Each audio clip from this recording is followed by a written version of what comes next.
All right. Хорошо. We're going to start with some background material on Daniel, and you have notes that give you much of that. Мы начнем с общего обзора книги Даниила, и ваши заметки не предоставляют информацию об этом. First of all, I just want to ask, have you studied Daniel before? Поэтому хотел спросить вас раньше, изучали ли вы Даниила? Briefly. Did you have a class in the major prophets? Было ли у вас занятия по основным пророкам? Ну, мы проходили, да, Second year. Okay.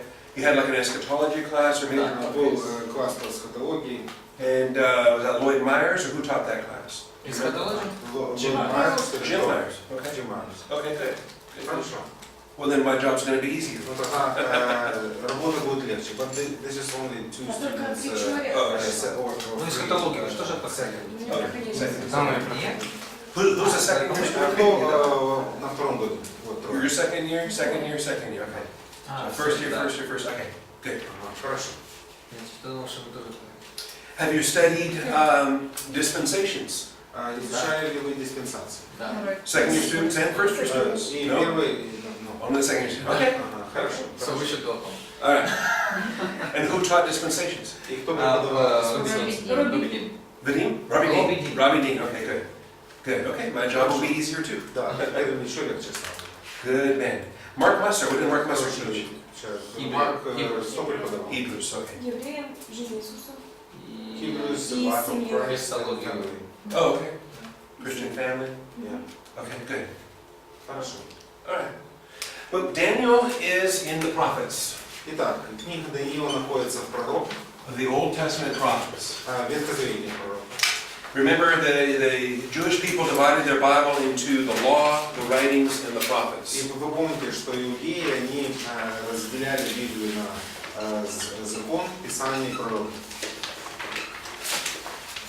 And what's interesting is that at some point, the book of Daniel got moved out of the prophets and into the writings. И интересно, что на каком-то этапе книга Даниила перекочевала из раздела пророки в Писание.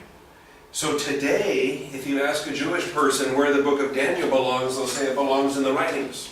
Поэтому, если вы сегодня иудеи спросите, к какому разделу Библии принадлежит книга Даниила, то он скажет Писание.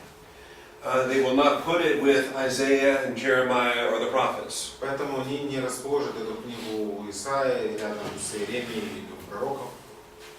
But it does belong with Isaiah, Jeremiah, and the prophets. Но, по сути, она принадлежит этой группе Иеремии и пророков.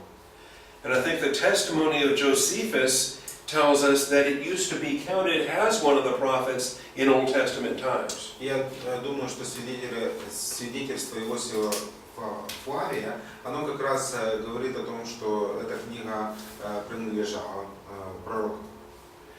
And I believe that it was only moved after the New Testament was written and Daniel started to be coordinated with the book of Revelation. Я думаю, что такая перемена произошла уже после написания Нового Завета, когда книгу Даниила начали связывать с книгой Откровения. Because it was clearly in the Christian era that the Jewish people moved Daniel into the writing portion of their Bible. Потому что это уже в христианский период становится ясным, что иудеи перенесли эту книгу из раздела пророчеств в Писание. And I find that interesting. Я нахожу это интересным. Because the connections between Daniel and Revelation are undeniable. Почему? Потому что связь между книгой Даниила и Откровением является неопровержимой. And it will be very clear to you by the end of next week how undeniable those connections are. Я думаю, вам станет ясно на следующей неделе, насколько нерасторжимыми являются вот эти связи. Okay, so we can look at our notes at the first 6 points. Поэтому, если в наших заметках мы посмотрим первые 6 пунктов, under the author of the book. Под автором книги. And most of these are details that we gleaned from Daniel chapter 1. Большинство данных деталей взято из Даниила 1 главы. As in the case for most of the prophets, it's given by the book title is given by the author, Daniel. Мы видим, что название книги взято по имени So, Isaiah wrote Isaiah, Jeremiah wrote Jeremiah, написал Исаия, Иеремия, Ezekiel wrote Ezekiel, Иезекииль написал Иезекииля, Daniel wrote Daniel. Даниил написал Даниила. There are a lot of people who try to make things complicated. Поэтому было много людей, которые пытались некоторые вещи усложнить. And they try to impress everybody with how smart they are. И они пытались удивить всех, вот какие они мудрецы. And they try to invent these imaginary authors of the book. И поэтому пытались вставить, скажем, воображаемых авторов книги. So they have 2 or even 3 different Isaiahs that wrote Isaiah, for example. Поэтому, например, некоторые утверждают, что есть 2 или даже 3 разных Исаии, которые написали Исаия. And they invent names like Proto-Isaiah, Deutero-Isaiah, Trito-Isaiah. Поэтому они придумали название им прото-Исаия, то есть первый до Исаия, потом Деутро, второй Исаия, третий Исаия. And yet Jesus, when he quotes from Isaiah, he only calls the prophet Isaiah. Но проблема в том, что Иисус, когда цитирует Исаия, он говорит просто пророк Исаия. And you can have some fun with this if you'd like. Go to the Gospels and find all the places where Jesus quotes from Isaiah. Поэтому можно усмотреть, как все вот эти отрывки, где Христос цитирует из книги пророка Исаия. And you'll find that he quotes from all 3 of the so-called Isaiahs. И мы можем заметить, что Иисус цитирует из различных вот этих частей 3, на которые разбивает некоторые эту книгу. And every time he just simply calls him the prophet Isaiah. И всегда Иисус все равно предписывает это одному Исаию. There's other things like that. The liberal scholarship wants to deny Moses wrote the Pentateuch. Ну и подобного рода другие либеральные вещи мы можем наблюдать. Например, либеральные ученые, они отвергают идею о том, что Моисей написал Пятикнижие. But Jesus says Moses wrote the Pentateuch. Но Иисус Христос говорит, что Моисей написал Пятикнижие. When Jesus cites the law, he cites Moses. Поэтому, когда Иисус цитирует закон, он говорит Моисей. And so it is with the book of Daniel. То же самое касается книги Даниила. There are a lot of very smart people that think they know better than God. Ну, очень много умников есть, которые думают, что они умнее Бога. And they will deny everything I give you in these first 6 points. И поэтому они будут отвергать все вот эти 6 пунктов, которые предоставлены у вас заметно. They say Daniel could not have written this book. Они будут говорить, Даниил никак не мог написать эту книгу. It wasn't written in the 6th century BC. Она не была написана в 6 столетии до Рождества Христова. It was written in the 2nd century BC. Она была написана гораздо позже, во 2 столетии. This is what the liberal smart people will Это say. то, что либеральные, умные ученые говорят. That it was written by a very devout Jew in the Maccabean era. Что это было написано посвященным иудеям в век Маккабеев. And we'll talk about the Maccabean era quite a bit in this class. И немного мы достаточно даже поговорим относительно этого периода маккабейского. In particular, chapter 11 deals with a lot of the Maccabean kings. В частности, 11 глава она непосредственно касается вот этих маккабейских царей. Or the Seleucid and Ptolemy kings that the Maccabean kings had to deal with. Селевкидов и Птолемеев, которые в то время делили территорию. So by Friday of this week, we'll be dealing with that material. Поэтому в пятницу на этой неделе мы будем вот эти вопросы рассматривать. What we want to understand in introduction is that the book of Daniel is prophecy. Мы также должны понять в нашем видении, что книга Даниила является пророчеством. And as a prophecy, it's looking forward. И пророчество, оно собой определяет взор вперед. And I don't have any problem with a 6th century Daniel looking forward. У меня нет никаких проблем, что Даниил в 6 столетии, он смотрит вперед. And of course, that's 6th century BC, before Christ. И, конечно, это 6 столетие до Рождества Христова. And the reason why the liberals don't want to accept it for what it is, they say it's too accurate. И причина, почему либералы не хотят принимать книгу такой, какой она есть, потому что она говорит, все тут точно написано. Because he speaks of Babylon. Почему? Потому что Даниил говорит о Вавилоне, And he speaks of Persia. он говорит о Персии, He speaks of он Greece. говорит о Греции, And he speaks of Rome. И он говорит о Риме. And they say it's far too accurate, it could not have been written ahead of time. Поэтому они говорят, это слишком уж точно. Такой человек заблаговременно не мог написать. And so they invent an author that was in about here sometime. Поэтому что они придумали? Они придумали автора, который вот где-то вот здесь жил. During the Maccabean era of Jewish history. Во время Маковейского периода иудейской истории. And they say he was a very devout Jew that wrote under a pseudonym under the name of Daniel. И поэтому они говорят, это очень был набожный иудей, который писал под псевдонимом Даниил. Which doesn't make him very devout, it makes him a liar. Ну, что особенно в данном случае его не делает слишком посвященным иудеем, а лжецом. It would be as if I made up somebody from 400 years ago. Это все равно, что я буду выставлять себя за человека, который жил где-то 400 лет назад. And I find somebody in 1615 that, and I say, I'm him. И кого-то там найду в 1615 году и скажу, это я. And I started writing things as if I was this guy. И начну писать вещи, как будто бы я вот этот парень. And then I start to predict things that happened in between. И начну писать с точки зрения того, что какие события произойдут между этими двумя периодами. And then, oh, I'm so smart. И потом, вот, смотрите, я какой умник. Because I prophesied about the Bolsheviks. Потому что я произнес пророчество, большевики придут. And I prophesied about the Soviet Union. Я пророчество о Советском Союзе сказал. And I prophesied about the fall of the Soviet Union. И я пророчествовал о падении Советского Союза. And I prophesied about an independent Ukraine. И потом даже независимой Украине. Okay? And really, I didn't prophesy about any of that because I wrote about it later. Я ничего не пророчествовал, я просто написал о том, что уже случилось. All right, so would that impress you? Поэтому это вас должно поразить. If I faked prophecy by writing about it afterwards, Поэтому если я подделаю это пророчество и напишу после совершенных событий, that wouldn't impress anybody. это вряд ли кого-то удивит.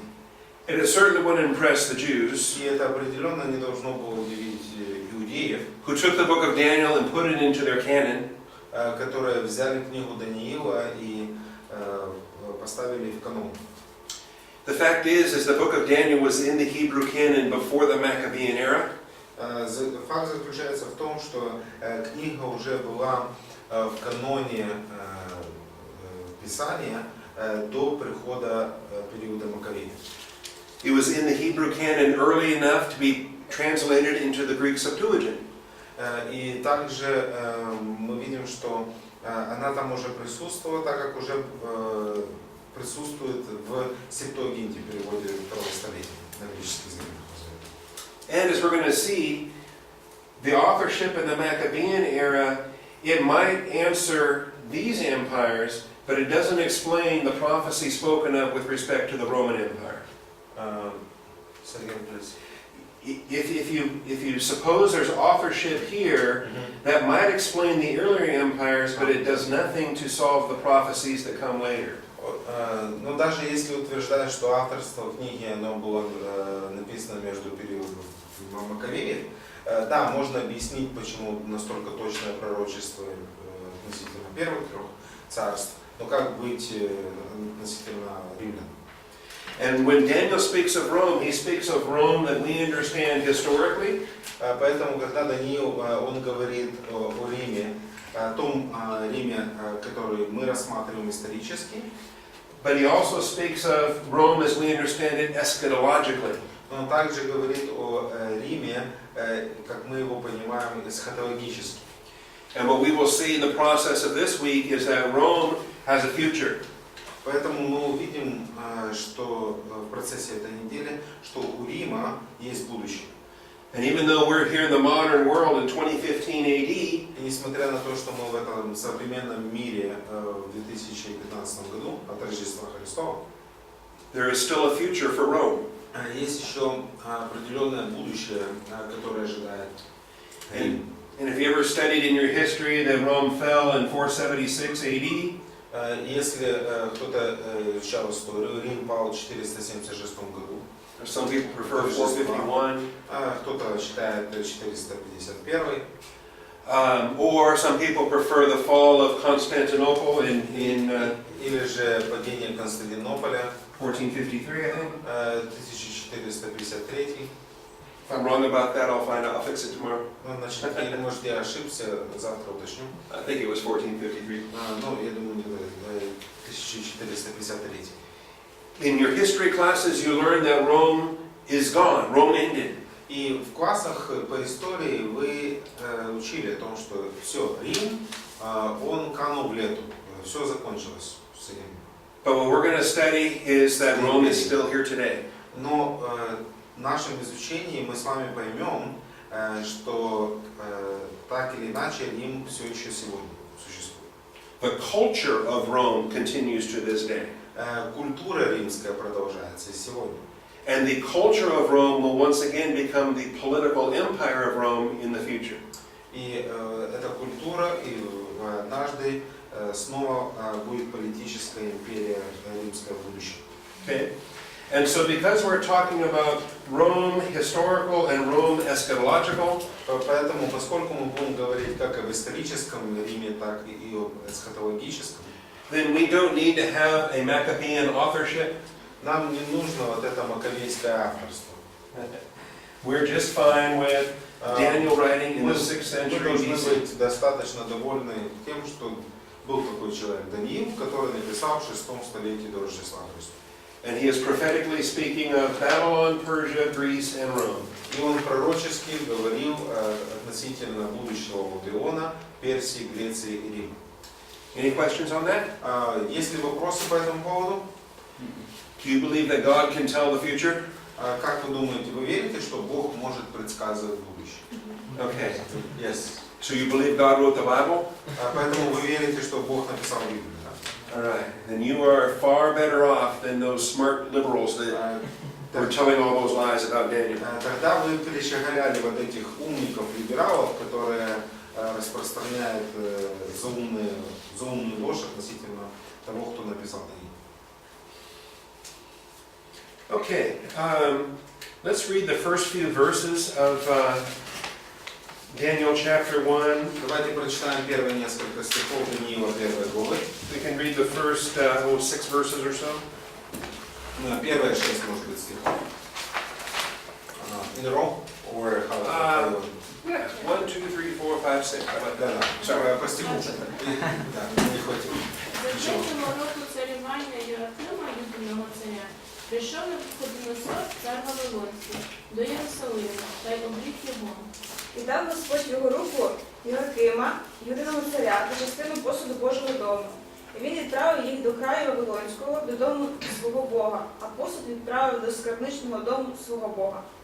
І сказав цар до Ашпеназа, начальника його євнухів, щоб привести з Ізраїлевих синів із царського, із шляхетського роду. Юнаків, що не мав в них жодної вади, і вони вродливого вигляду та розумні в усякій мудрості, і здібні до знання, і розуміють науку, і щоб у них була моторність служити в царському палаці, і щоб навчати їх книг та мови халдеїв. И назначил им царь ежедневную пищу царского стола и вино, которое сам пил, и велел воспитывать их 3 года, по истечению которых они должны были предстать перед царем. Между ними были из сынов Иудиных Даниил, Анания, Мисаил и Азария. Okay. You need a computer? I need to plug in and I need an adapter. I offer it. You have an adapter plug? I can give you one. Okay. Thank you. I'm going to ask Oleg in our first break. Okay, you're welcome. Thank you. Ви можете дати, пожалуйста, лише для вас саме штучку синтезу?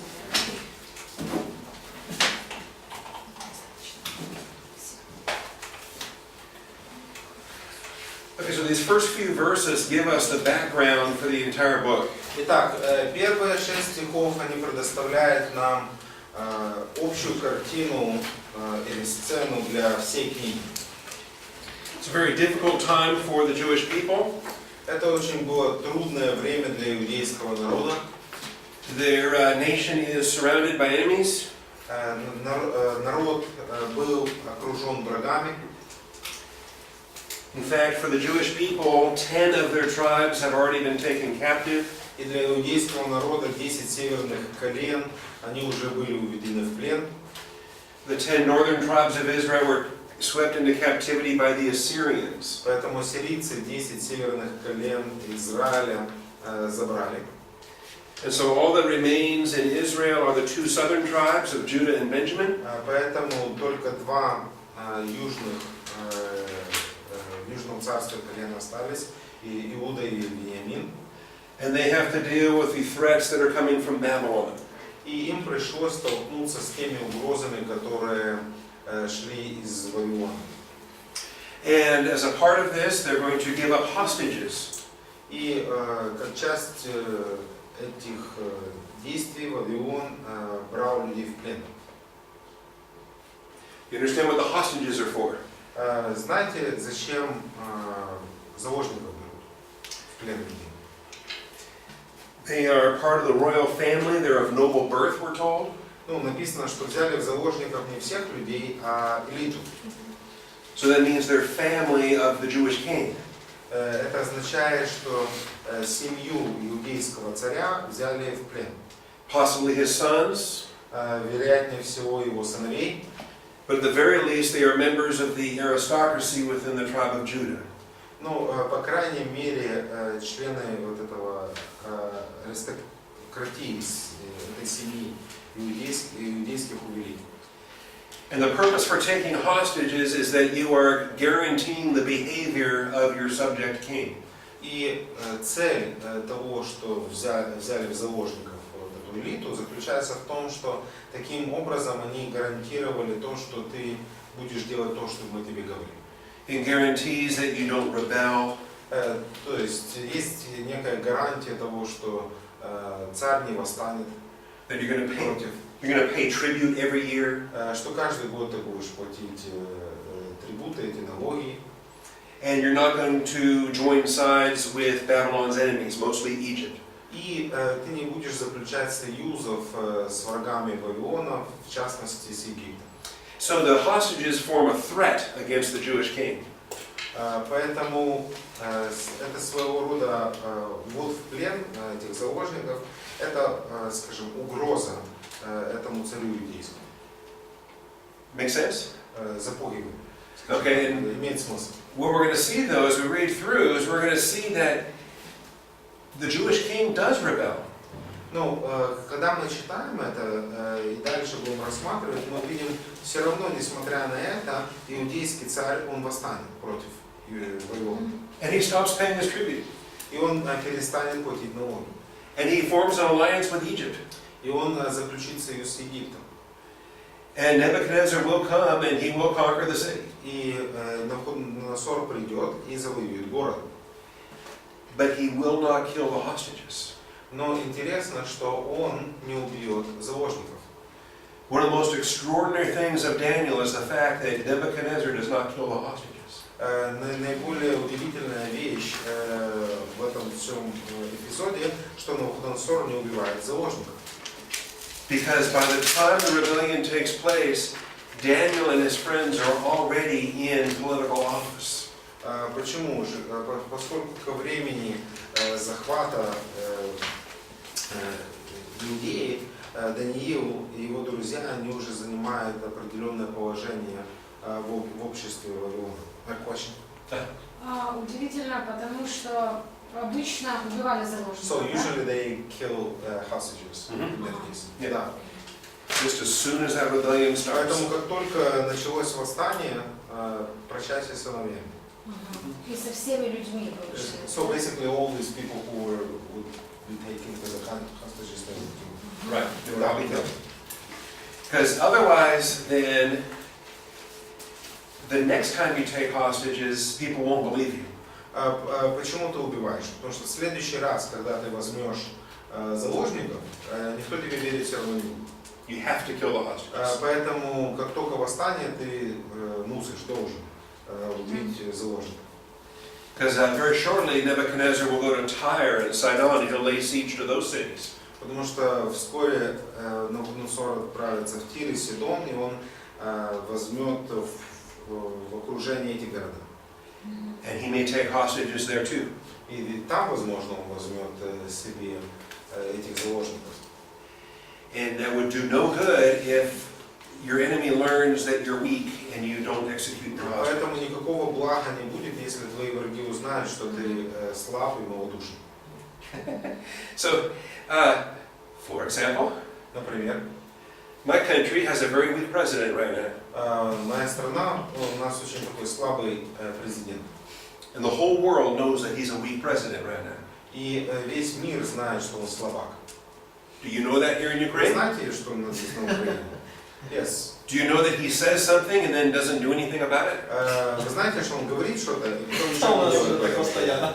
We have the same problem here. Ну, надеемся, сейчас немножко лучше. We hope that now it's a little bit better. Все одинаково. Понятно, ничего не делает. And also in Russia, То же Russian. самое. same thing. I don't know. Sometimes Не знаю. Putin Иногда says he's going to do something. Putин говорит, что он сделает что-то. A lot of times he doesn't. Иногда это он делает. So, Nebuchadnezzar is a strong leader. Но что касается Навуходоносора, он является сильным лидером. Daniel and his 3 friends should be executed. Поэтому Даниил и его 3 друзей должны были бы казнить. But they won't be. Но не казнят. And I think that is more significant than the lion's den. И я думаю, это даже более важно, нежели вот это ров со львами. We get to the lion's den in chapter 6 where Daniel is an old man. Мы с вами поговорим об этом эпизоде в жизни Даниила. Or the fiery furnace, Или же огненная печь, when the 3 friends go into the fiery furnace. когда 3 друзей бросили в печь. See, they should have died several times. Поэтому они должны были бы умереть несколько раз. But I think the biggest miracle of all was Nebuchadnezzar not executing the hostages. Поэтому наибольшее чудо, которое я думаю, это то, что Навуходоносор, он не убил заложников. Okay, so points 1, 2, and 3, the author. Итак, пункты 1, 2 и 3. Автор. Daniel was born into the royal family. He was of noble birth. Даниил был рожден в элитной семье, царскому роду, вероятно, принадлежал. He was physically attractive and mentally sharp.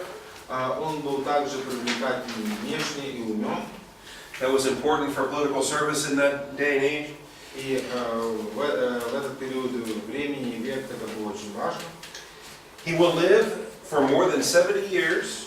Он прожил более чем 70 лет.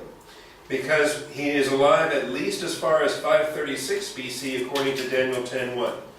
То согласно Даниила 10.1, то он жил где-то до 536 года, до Рождества Христова. And so we can guess a little bit to say, all right, he was taken. Поэтому мы можем где-то так приблизительно посчитать.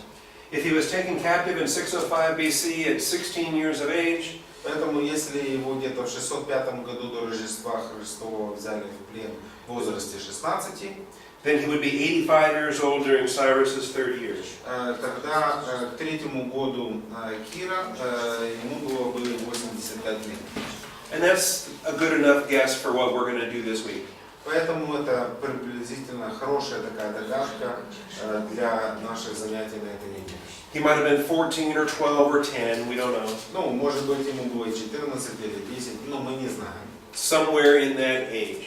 Ну, где-то в этот период времени. By the way, there would be another wave of captives that would be taken in 597 BC. Также должен был последовать дальше, последует еще одно пленение в 597.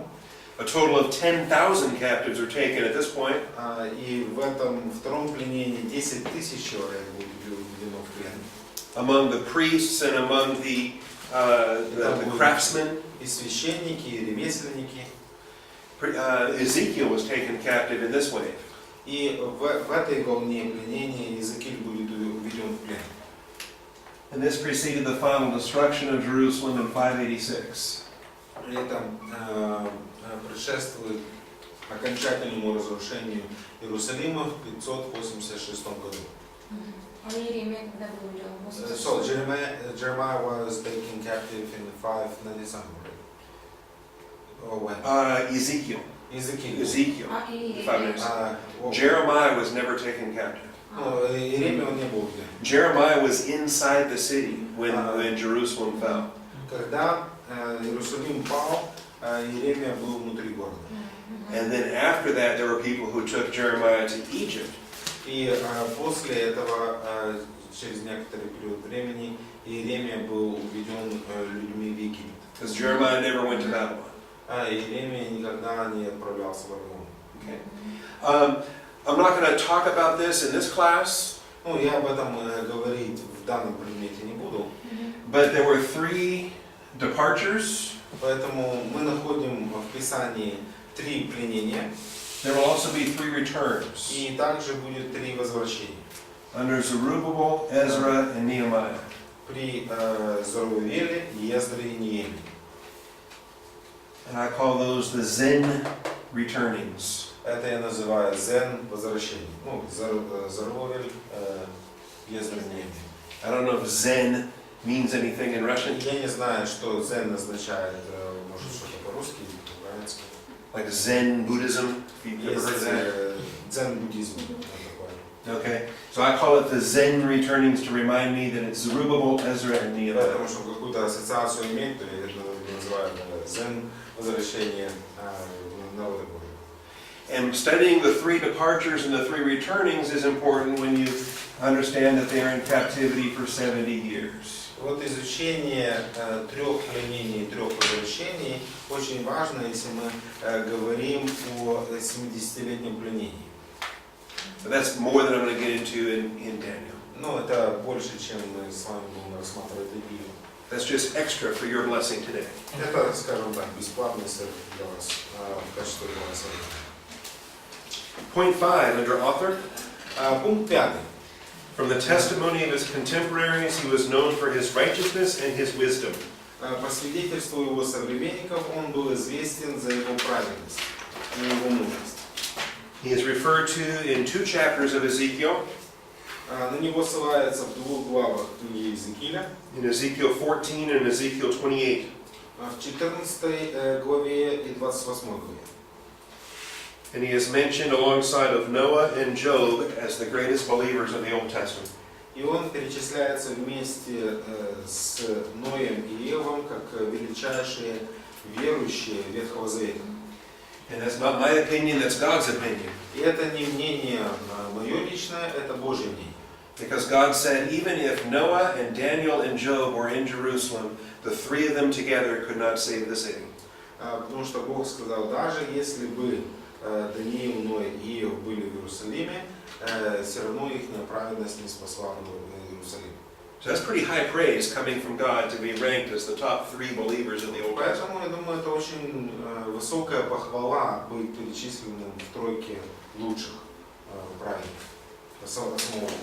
So we understand Daniel was a historical person, not a fictional character. Поэтому мы понимаем, что Даниил это не сказочный персонаж, но историческая личность. And also Jesus referred to him as a historical person in Matthew 24:15. И также Иисус ссылается на него как на историческую личность в Евангелии от Матфея 24:15. Okay, and you didn't get to read yet, so you get to read now. Matthew 24:15. Ты не прочитал? Можешь прочитать, у тебя есть шанс. 15 стих, вот, да? Да. Причем начать. 24:15. Итак, когда вы увидите на святом месте опустошающую мерзость, о которой говорил пророк Даниил, пусть читающий догадается, что это значит. Okay. Excellent, thank you. Спасибо.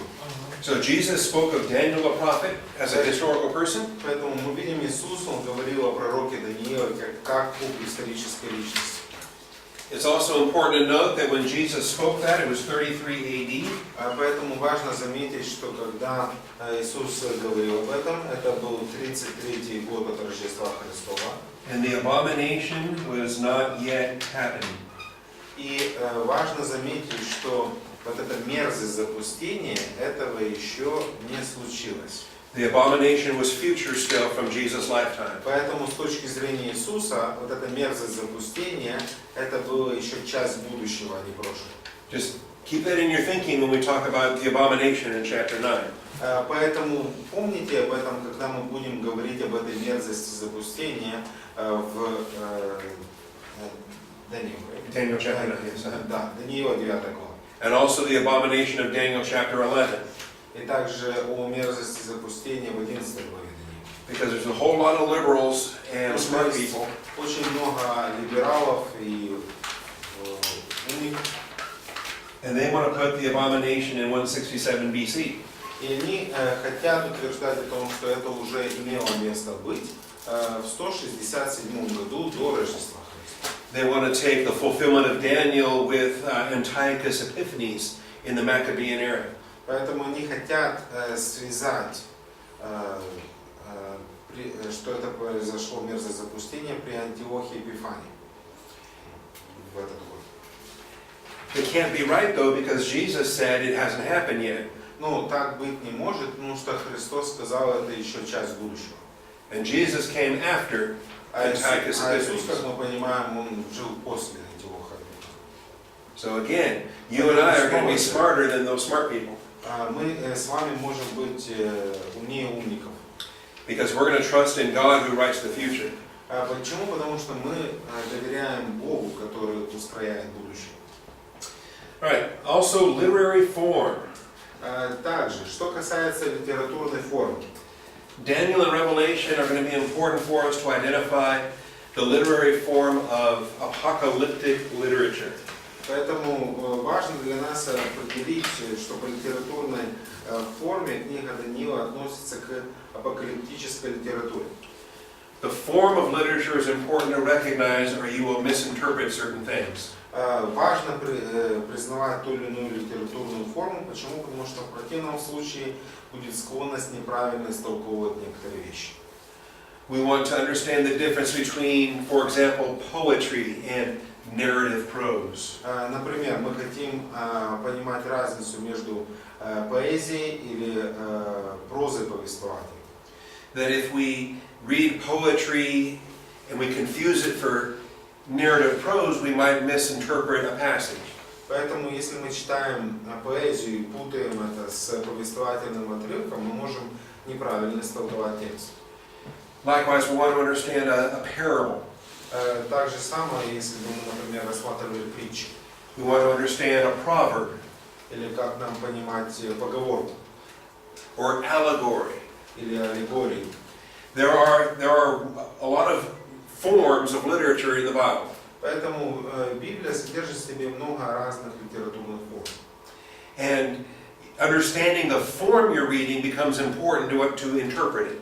Поэтому понимание формы чтения очень важно, когда дело доходит до толкования. And so understanding apocalyptic literature is important. Поэтому понимание такой формы, как апокалиптическая литература, очень важно. Apocalyptic. What does apocalyptic mean? Что означает апокалиптика? Откровение, Revelation. Revelation. Да, откровение. Yeah, the book of Revelation is even called the Apocalypse. Книга Откровения называется Апокалипсис. The Greek apocalypsis is unfolding revelation. Апокалипсис означает открытие. Okay, and that's important. И это важно. People try to say that apocalyptic means mysterious. Люди иногда пытаются сказать, что апокалиптическое означает мистическое, тайное что-то. It doesn't mean mysterious, it Но это не means означает что-то тайное. just the opposite. Наоборот, это противоположное тайне. Or that it means something hidden. Это означает, что есть что-то, что было спрятано. And it doesn't mean to hide anything, it's just the opposite. Никто ничего не пытается прятать, все просто по-другому. kalupto means to hide, Колупто означает прятать, but apokalupto means to reveal. но апокалупто означает открывать. So the apocalypsis is not the hiding of anything, it's the revelation of Jesus Christ. Поэтому апокалипсис это не прятание чего-либо, но откровение о чем-то. The reason why people struggle with apocalyptic literature is because it uses extensive use of symbols or signs. И причина, почему людям трудно зачастую истолковывать апокалиптическую литературу, так как в ней очень много всяких символов и знаков используется. And so in your notes, I'm looking now at point 1 and point B and subpoints 1 through 4. Поэтому мы сейчас смотрим вот эту литературную форму, пункт 1, А, Б и разные литературные вот эти формы в наших заметках. And so in apocalyptic literature, a person who received God's truth in visions recorded what he saw. Поэтому в апокалиптической литературе человек, который получает Божью истину, в видениях записывает то, что он видел. And whether it was a vision or a dream or both, the prophet would see something and then write it down. Поэтому было ли там видение, пророчество, то, что пророк видел, он это записывал. It makes extensive use of symbols or signs. И снова же там используются широко символы и знаки. For example, very quickly in chapter 2, we're going to see the sign of a great statue. Поэтому во второй главе вскоре мы увидим это знамение или знак вот этого истукана большого. With a head of gold and chest of silver, Золотая голова, плечи из серебра, belly and thighs of bronze, живот и ноги из бронзы, legs of iron. и ноги железные. We'll have symbols with beasts and horns. Также есть символы всяких животных, там роги всякие. And when we get a hand on all these symbols in Daniel, we're going to be in good shape. Поэтому, когда мы разберемся со всеми этими символами, то мы будем в хорошей форме. Because we'll have many of those same symbols again in the book of Revelation. Почему? Потому что, когда мы коснемся книги Откровений, все вот эти символы снова там появятся. We'll have beasts with horns. Там будут звери с рогами. And we're going to say, okay, I know what those are. И потом мы скажем, Семен Семенович, я же знаю, что это. They'll be like old friends to us. Поэтому они уже станут для нас дорогими такими друзьями. Because we're going to do our homework in the book of Daniel. Почему? Потому что мы уже хорошо потрудились в книге Даниила. In addition to Daniel and Revelation, we have this literature also in Ezekiel and in Zechariah. И также, кроме книг Даниила Откровения, к апокалиптической литературе относятся Иезекииль и Захария. And it's not in your notes, but you can add Isaiah chapter 24 through 27. И также в заметках у вас нет, но вы можете к пункту второму написать Исайя 24 по 27 главы. This is sometimes called Isaiah's little apocalypse. Иногда называют такие главы у Исаия как маленький апокалипсис Исаия. Okay, so important. Point 3 of this section. Важно также пункт 3 этого раздела. You and I are not left to our own ingenuity to discover the truth of these signs or symbols. Поэтому важно понять, что мы с вами не оставлены как бы сам на сам относительно, значит, догадок, что бы это значило. Because this is the temptation. Почему? Потому что очень часто у нас есть это искушение. To take an apocalyptic portion of the Bible and to make a lot of money with that book of the Bible. Значит, взять вот эту апокалиптическую часть Писания и попытаться заработать кучу денег на Библию. Because you can explain the head of gold and the chest of silver and so forth any way you want to make it believe. Почему? Потому что можно начать истолковывать эти отрывки, золотую голову и серебряные плечи, и все, как вам заблагорассудится. And you can convince people that you are so very, very smart to figure these things out. И вы можете начать убеждать людей о том, что вы очень умный человек, и вы все наконец-то поняли и разложили по полочкам. Or that you had a mystical understanding when the Spirit explained it to you. Или же у вас появилось мистическое понимание этих отрывков, поскольку Дух Святой все вам тут разъяснил. And so you can invent things for all the signs and the symbols. Поэтому вы можете придумывать вещи относительно всяких вот этих знаков и символов. And you can say the head of gold is Obama. Вы можете сказать, золотая голова это Обама. And the chest is Putin. И там плечи это Путин. And you can just make up stuff. Да, и можете там понапридумывать себе. And people will pay you for that. И люди, чтобы послушать это, будут вам платить деньгу. You will sell lots and lots of books. Продадите куча и куча книг. And videos. И видео. And you'll go on speaking tours around the world. И потом туры, значит, будете речи толкать по всему And миру. you will get very famous. И станете очень известным. Until the next guy starts writing his books. Ну, до того момента, пока другой товарищ не начнет писать свои книги. Because it seems like these excited fads, they come and then they go. Почему? Потому что очень часто вот такие, скажем, моменты славы, они вот как грибы. То есть сегодня есть, завтра нет. But we're not going to do any of that. Но мы этим делом заниматься не будем. Because what tends to happen in almost every case, потому что что мы можем наблюдать практически повсеместно, the Bible itself is going to define what the symbol or the sign is all about. Что зачастую, в большинстве случаев, в самом Писании, говоря о символе, впоследствии определяет и указывает, о чем идет речь. And so, I'll give you a quick clue in chapter 2. Например, намек вам предоставлю во 2 главе. In Daniel 2:28, do you want to know what the head of gold is? Даниила 2:28. Если вы хотите знать, что же собой представляет вот эта золотая голова. Did I say 38? Chapter 2, verse 38. Окей, 38 стих. You are the head of gold. Nebuchadnezzar is the head of gold. Видим концовку стиха. Ты – это золотая голова, Навуходоносор. Okay? And so, do you see how smart I am? Поэтому смотрите, как я умен. Do you see how brilliant I am? Насколько я просто восхитителен. Do you think I'm going to sell many books or make many videos?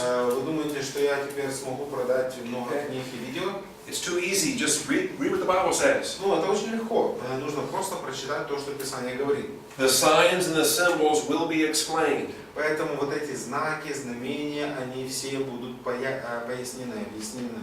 In almost every case, И практически в каждом случае we will learn from the context, мы можем узнать из контекста, or we will learn from parallel passages. или же из параллельных отрывков. And you're going to hear me say that 200 times this week. Что это значит? И вы не один раз еще об этом услышите от меня на этой неделе. Context Поэтому контекст or parallel passages. или параллельные отрывки. And we will find the biblical explanation for every sign and every symbol we're going to be dealing with. Поэтому в отношении каждого символа и знака, который мы будем рассматривать, мы найдем библейское пояснение к нему. Okay, last thing is the languages of the book of Daniel. Последнее – это язык книги Даниила. Much of Daniel is not written in Hebrew, it's written in Aramaic. Добрая часть книги Даниила, она написана не на еврейском, а на арамейском. And the shift from, it starts in Hebrew in chapter 1. Поэтому начинается книга на еврейском с 1 главы. And through the first 4 verses of chapter 2. И первые несколько стихов 2 главы. In verse 4, it says, the Chaldeans spoke to the king in Aramaic. И в стихе 4 написано, что халдеи они говорили на арамейском. And then starting with, O king, live forever. О царь, живи вовеки, с этой фразы. That phrase is in Aramaic, and Aramaic continues through the end of chapter 8. Поэтому с этой фразы написано на арамейском, и арамейский язык продолжается вплоть до 8 главы. I'm sorry, through the end of chapter 7. Извиняюсь, до конца 7 главы. chapter 8 through 12 returns back to Hebrew for the composition of the book. С 8 по 12 написано на еврейском завершении. I find it significant because Aramaic was the dominant language of the Gentile world of Daniel's day. Я нахожу это очень важным. Почему? Потому что именно арамейский язык на то время был преобладающим в этот период времени. And because Daniel is the Hebrew prophet selected to announce the program for Babylon, Persia, Greece, and Rome, God assigned a Gentile language for that to be revealed in. Интересно, что это пророчество относительно будущего мира Вавилона, Персии, Греции и Рима, Бог решил, чтобы все это пророчество было записано на языке, на котором говорили язычники. I know we're time for a break. Let me just leave you with this У thought. нас есть это время для перерыва. Хотел бы вам оставить следующую мысль. Daniel was not a normal prophet like so many others. Даниил, он был не, скажем так, обычным пророком, как другие пророки. Daniel was never asked to stand up before the Jewish people and declare, "Thus saith the Lord." Даниил, ему не говорилось Господом, чтобы он шел к иудейскому народу и говорил, так говорит Господь. Daniel was a politician. Даниил был политиком. He was put into government office. Он занимал государственную должность. And so when he wrote his book, it was not a book that was preached verbally to the Jewish people. Поэтому, когда он написал книгу, эта книга, она не провозглашалась устами иудейскому народу. But it was kept by the Jewish people. Но она была сохранена иудейским народом. And when they returned under Zerubbabel, Ezra, and Nehemiah, it was placed in the Hebrew canon. Поэтому, когда они вернулись при правлении Зарувавеля, Ездра и Неемии, они сохранили эту книгу в иудейском каноне. Does that make sense? Смысл имеет, да? Yes. Okay. Хорошо. So we have finished our 10 to 11 hour. Поэтому мы урок здесь 10 до 11 закончили. Okay, 5 minutes long. So come back at 11:15 and we'll take our Поэтому second. 11:15 мы начнем.